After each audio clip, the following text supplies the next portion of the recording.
very easy.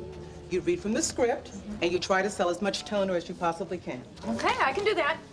So whatever they say, you can find the answer to it here in the script.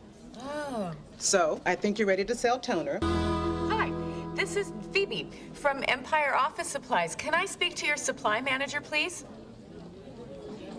Earl, thanks. Hi, Earl. I'd like to talk to you about your toner needs.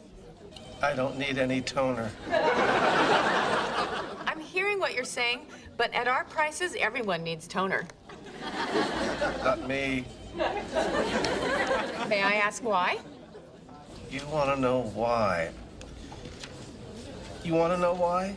I surely do. Okay. I don't need any toner because I'm going to kill myself.